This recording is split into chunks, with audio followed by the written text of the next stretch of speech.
안녕하십니까, 박종진 교수입니다. 먼저 설교와 강의를 하기 전에 여러분들이 가지고 있는 강의안을 바라봐 주시기 바랍니다. 이 과목은 설교자들로 하여금 하나님 말씀이 말씀되게 하는 설교를 실천할 수 있도록 돕기 위해서 마련되었습니다. 이런 성공적인 설교의 실천을 위해서 말씀에 접근할 때 설교자로서의 갖춰야 할 자세와 설교 작성 방법 등을 다루게 될 것입니다. 수강하시는 모든 학생들은 수업에 빠짐없이 동참해 주셔야 합니다. 수업 중에 제시한 과제물이나 추가적으로 제시되는 과제물에 대해서도 정해진 기간 내에 제출해 주셔야 합니다. 필독 독서와 참고 도서가 있습니다. 살펴봐 주시고요. 과제물이 있습니다. 먼저 학부는 설교문 한 편을 제출해 주시는데 주제 설교로 제출해 주시기 바랍니다. 필독 독서나 참고 도서 중에 2권을 선정하여 독후감을 작성해 주시기 바랍니다. 대학원은 설교문 2편을 제출하시는데 주제 설교 1편과 강해 설교 1편을 제출해 주시면 됩니다. 학부와 마찬가지로 필독 독서나 참고 도서 중 2권을 선정하여 독후감을 작성해 주시기 바랍니다. 독서 보고 양식은 개인적으로 보내드리도록 하겠습니다. 필기시험은 학기 말에 있습니다. 모든 설교문과 독후감 작성은 2019년 12월 31일까지 기재된 이메일로 제출해 주시기 바랍니다. 또 하나는 강의 중 과제물이 있다는 것을 기억해 두시기 바랍니다. 여러분, 목회자가 피할 수 없고 피해서는 안 될 것이 있다면 아마도 설교가 아닐까요? 설교하지 않는 목회자는 없을 것입니다. 설교 없는 교회, 설교하지 않는 목회자는 아주 극소수일 것입니다. 설교가 살아야 교회가 살고 성도가 사는 것입니다. 바른 설교, 좋은 설교가 무엇일까요? 우리는 좋은 설교를 원하고 바른 설교를 듣기를 원합니다.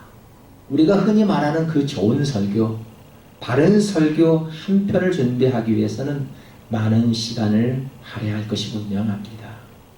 이번 강의를 통해 설교는 무엇이고 설교자의 자세와 자격, 그리고 설교의 전달 방법과 준비 방법 등을 알아보면서 효과적인 커뮤니케이션을 위한 기본 원리를 익히는데 중점을 두도록 하겠습니다.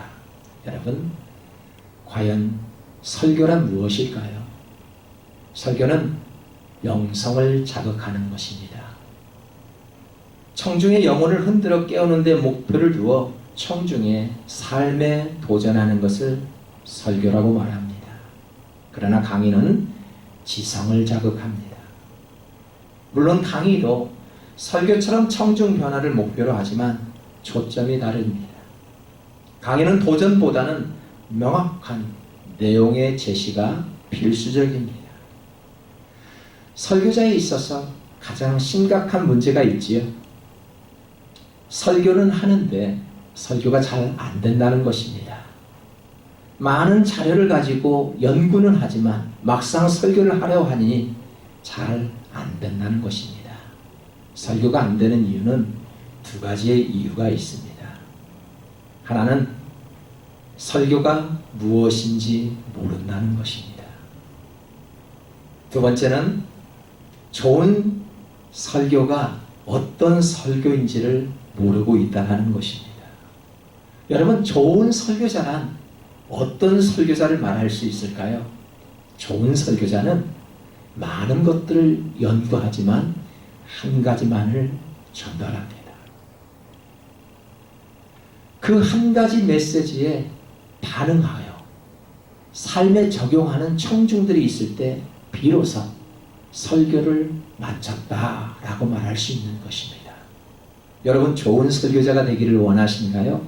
그렇다면 많은 준비와 많은 연구를 통해서 한 가지의 메시지를 전달할 때 그 청중들은 그 메시지에 반응하여 삶의 적용으로 나타난다는 것입니다.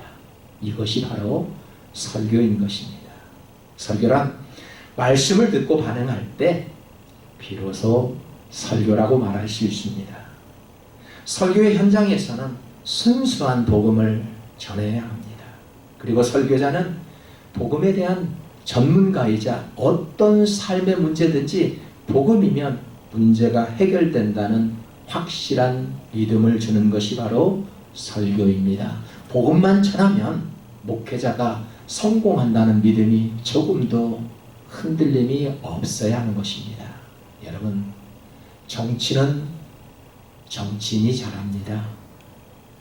인간 심리에 대한 것은 심리학자, 상담학자가 잘합니다. 음악은 음악인이 잘하지요. 예술은 예술가가 잘합니다. 사회 문제는 사회학자가 잘합니다. 설교자가 정치 이야기나 경제 이야기 하는 것은 참으로 어리석은 일입니다. 요즘 설교는 어디에서나 쉽게 접할 수가 있죠. 어디에서나 좋은 설교를 우리가 선택하여 들을 수 있습니다. 참으로 좋은 세상입니다. 어느 날 어떤 유명한 목사님의 설교 한 편을 들었습니다. 그 설교 동영상을 듣고 댓글을 바라보고 저는 깜짝 놀란 사실을 발견하였습니다. 그 댓글의 내용을 보니 이런 댓글이었습니다. 목사님의 역사의식과 지식의 부재에 정말 실망스럽습니다. 가짜 뉴스에 귀를 기울여 그 얻은 얕은 지식을 공적 예배에서 사용하시다니요. 직접 공부하고 연구해서 설교하시기 바랍니다. 당신이 정치 외교에 대해서 알면 얼마나 알아? 이러한 댓글이었습니다. 설교자의 전문은 신학이어야 합니다. 신학 외에는 청중에게 맡길 줄 알아야 합니다. 설교자는 그래서 외화를 들어도 신중을 고려해야 합니다. 우리가 설교할 때 피해야 할 것들이 있지요. 여러분, 설교할 때 어떤 것들을 피하고 싶으신가요? 첫째, 자극적이고 강한 외화는 사용하지 않는 것이 좋습니다. 강단에서 적절한 외화인가를 구분할 줄 알아야 합니다. 그렇지 못할 때 그런 심한 댓글을 받게 됩니다. 또 하나는 입에 발린 사과를 하지 말라는 것입니다. 여러분, 이런 설교 들어보셨죠? 제 가정 얘기를 하는 것을 용서하시고 들으시기 바랍니다. 왜 이렇게 말을 합니까? 왜 용서를 구합니까? 차라리 용서를 구하거든 안 하는 것이 좋습니다. 하고 싶으면 그냥 하면 되는 것입니다. 왜 입에 발린 사과를 합니까? 필요한 말을 줄여야 합니다. 이제 본론으로 들어가겠습니다. 시간이 다 되었으므로 설교를 마칠까 합니다. 이러한 말씀은 불필요한 것입니다. 차라리 이런 말보다는 전환문을 사용하는 것이 좋습니다. 과장된 표현을 줄여야 합니다. 이렇게 하면 100% 응답 받을 줄 믿습니다. 100% 응답을 받는 방법을 가르쳐 드릴까요? 여러분, 만약 이렇게 말씀하였다가 응답 받지 못하면 여러분들이 책임져 주실래요? 양식 있는 설교자라면 책임질 수 없는 말을 하지 않을 것입니다. 설교 시 피해야 할 것들이 이러한 것들만 있을까요? 여러분들이 생각하는 설교하실 때 피해야 할 것들이 있다라면 한번 기록해 보시기 바랍니다. 좋은 설교란 어떤 설교를 말할까요? 설교를 잘하고 좋은 설교란 즐겁고 재미있는 설교가 아닙니다. 성경에 충실한 설교이지요. 청중들을 웃겨주는 설교가 아닙니다. 청중들이 하나님 말씀 때문에 은혜 받고 하나님 때문에 감동받는 그런 설교를 원합니다. 왜 우리가 웃겨야 합니까? 왜 설교자가 인기가 많아야 합니까? 청중들에게 웃음을 주는 그런 설교는 아닙니다. 좋은 설교란 어떤 설교일까요? 성경에 충실한 설교입니다. 좋은 설교는 은혜로운 설교, 감동을 주는 설교입니다. 물론 좋은 설교는 설교의 구성과 구조를 갖추는 것은 당연합니다. 구성과 구조가 없으면 전하고자 하는 핵심이 무엇인지를 발견할 수 없는 것입니다. 설교는 혼자서 말하는 것이 아니라 청중들과 대화를 하는 것입니다. 여러분, 좋은 설교는 설교하기 위해서 말하는 설교의 정의에 충실한 것이 아닐까라는 생각을 합니다.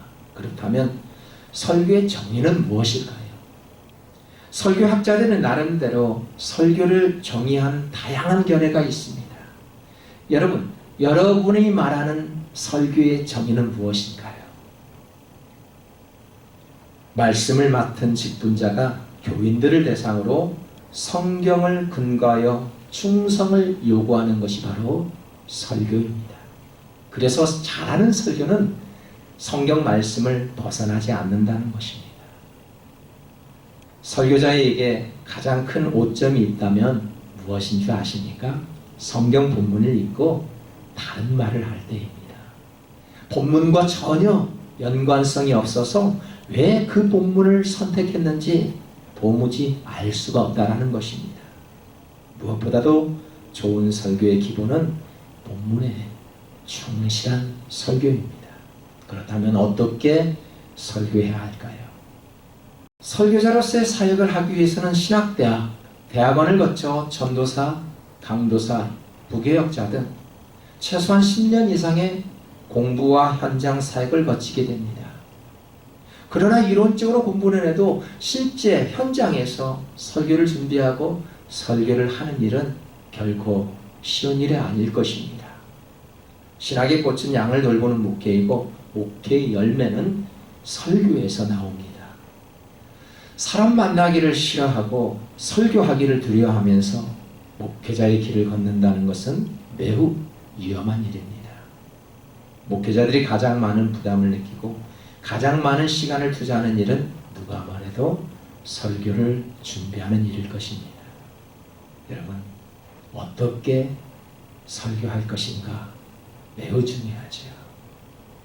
먼저 본문과 청중을 고려할 줄 알아야 합니다.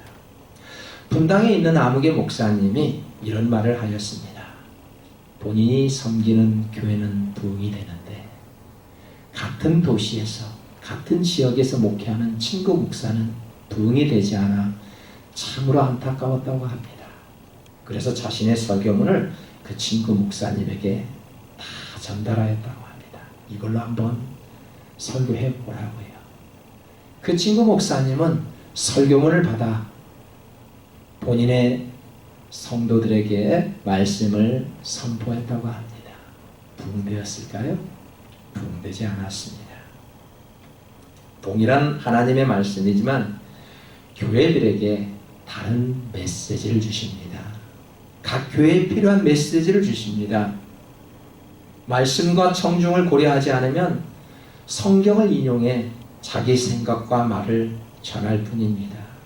여러분, 좋은 설교는 성경 본문과 청중을 자연스럽게 연결하는 것입니다. 설교자는 본문과 청중의 소중한 만남을 주선하는 것입니다. 여러분, 주선이라는 것이 무엇일까요? 주선이란 국어사전을 보니까 일이 잘 되도록 여러 가지 방법으로 힘쓴다는 뜻을 가졌습니다. 남녀 간의 만남을 주선해 보셨나요?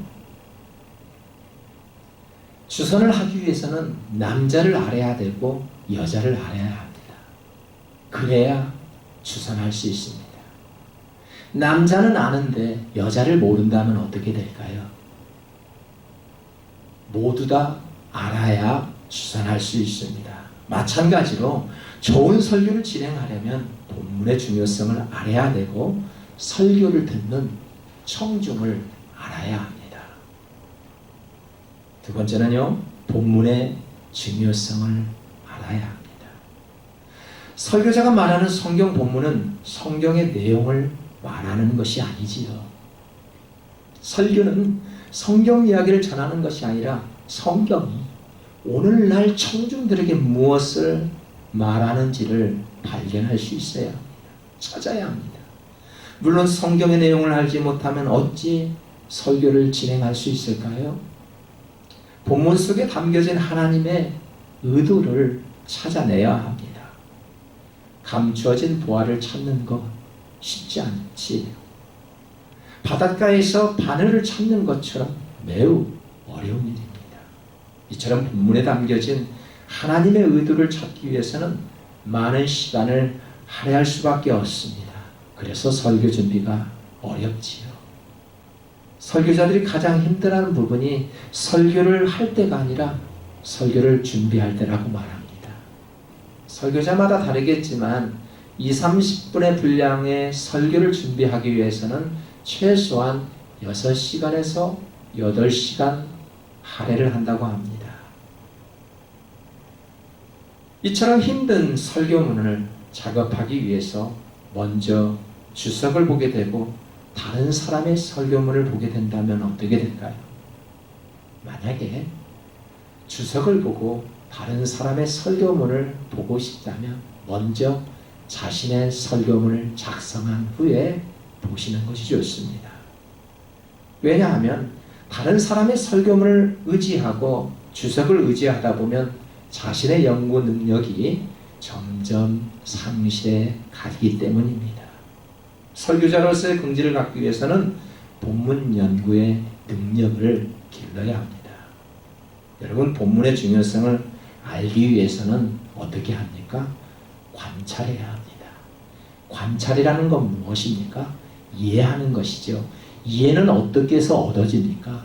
성경을 많이 읽어야 합니다. 우리가 한두 번 읽고 좋은 설교가 나올 수 있을까요? 좋은 설교를 진행하기 위해서는 본문을 최소한 10번 이상은 읽어야 합니다. 또 하나의 방법은 청중을 분석하는 것입니다. 본문 연구가 끝났습니까? 어떻게 청중에게 나아갈 것인가를 고려해야 하는데 이것을 청중 분석이라고 말합니다. 본문 연구가 끝났다면 어떻게 청중에게 나아갈 것인가를 고려해야 하는데 이것을 청중 분석이라고 합니다. 동일한 본문을 가지고 유치원생들 앞에서 하는 것과 장년층에서 하는 설교는 다를 것이 분명합니다. 심지어는 설교자의 복장과 언행도 달라져야 할 것입니다. 여기는 대학생인 아들이 있는데 랩을 썩 잘합니다. 요즘 랩은 젊은 층으로부터 인기 있는 음악입니다. 그동안 젊은 층을 대상으로 공연을 몇 번 하는 것을 보았는데 역시 랩은 보수적인 우리 세대와는 전혀 다른 모습이었습니다. 얼마 전에 낯선 곳에서 출연을 요청받았습니다. 아들이 랩으로 찬양한다는 소식을 듣고 연락드립니다. 이번 공연에 2곡만 부탁드립니다. 라는 내용이었습니다. 제가 질문하였습니다. 대상이 누구입니까? 분석한 결과 50대, 60대, 70대라는 것을 알았습니다. 여러분, 이분들 앞에서 랩으로 찬양을 한다는 것은 참으로 어려운 일입니다. 어떻게 해야 할까 고민하였습니다.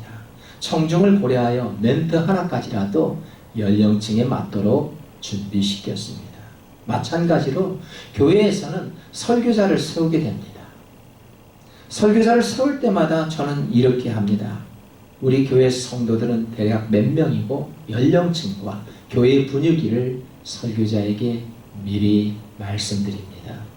저도 다른 교회에서 설교를 부탁받으면 반드시 질문하는 것이 있습니다. 설교를 몇 분 할까요? 대상자가 누구입니까? 이 2가지만큼은 반드시 질문을 합니다. 준비된 메시지를 청중에게 전달하기 위해서는 청중을 분석하게 됩니다. 그 이유는 하나님의 말씀을 청중에게 연결하여 그 설교가 청중 자신에게 주시는 하나님 말씀으로 들려져야 하기 때문입니다. 그래서 좋은 설교란 성경 본문과 청중이 자연스럽게 연결되는 설교가 좋은 설교가 되는 것입니다. 여러분, 좋은 설교란 무엇일까요? 여러분이 생각하는 바른 설교란 어떤 설교를 말할까요? 이번 설교와 강의를 통해서 정말 우리가 무엇이 좋은 설교이고 바른 설교인지를 알아내 청중들을 변화시키는 참다운 설교자로 바로 세워지기를 주님의 이름으로 축복합니다.